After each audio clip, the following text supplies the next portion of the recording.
রূপরেখা নিয়ে বাংলাদেশে এসেছেন। কালকে একটা কথা বলেছেন যে আমি বিভিন্ন ধরনের রূপরেখা করে আসছি, আপনারা আমাকে সহযোগিতা করবেন, তাহলে দেখবেন এই বাংলাদেশ অচিরেই উন্নয়নের শিখরে উঠে আসবে।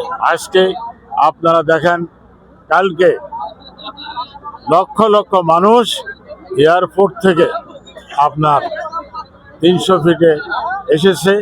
আমরা জাতীয়তাবাদী তাঁতি দল, আমরা খিলখাতে আমরা মানুষের জন্য খাবার দিয়েছি, থাকার জায়গা করে দিয়েছি, শীত বস্ত্র দিয়েছি। আমরা জাতীয়তাবাদী তাঁতি দল, আমরা কোনো কৃপণতা করি নাই।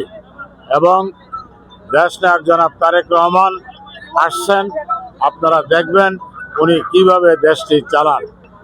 আর একটি কথা, আপনার আইন শৃঙ্খলা রক্ষা বাহিনীও আমাদের সুনাম করেছেন যে জাতীয়তাবাদী তাঁতি দল অত্যন্ত সুশৃঙ্খল দল, এই কথাটা উনি বলেছেন।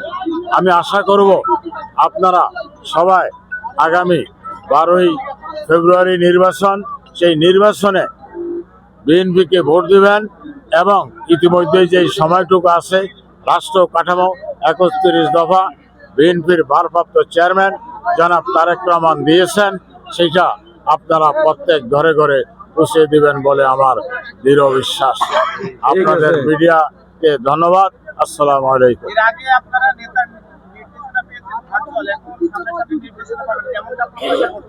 আমরা এতদিন আমরা স্কাইপের মাধ্যমে আমরা নির্দেশনা পেয়েছি, এখন আমরা সরাসরি উনি আমাদেরকে নির্দেশনা দিবেন। উনি যেই নির্দেশনা দিবেন দেশকে গড়ার জন্য, এই দেশটি গড়ার জন্য যেই যে নির্দেশ দিবেন, আমরা জাতীয়তাবাদী তাঁতি দল এবং বিএনপির সাথে কাঁধে কাঁধ মিলিয়ে আমরা বুকের তাজা রক্ত দিয়ে হলো ওনার সেই দাবিগুলা আমরা বাস্তবায়ন করার জন্য।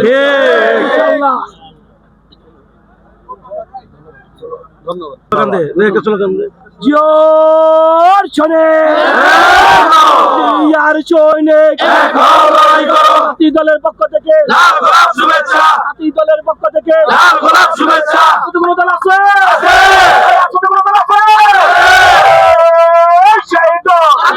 তোমরা কারা? তোমরা কারা?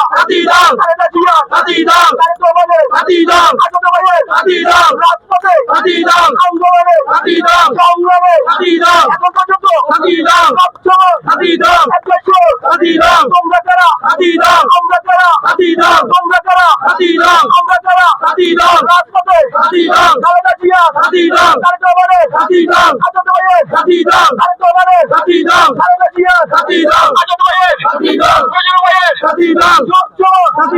রাজপথে আন্দোলনে সংগ্রামে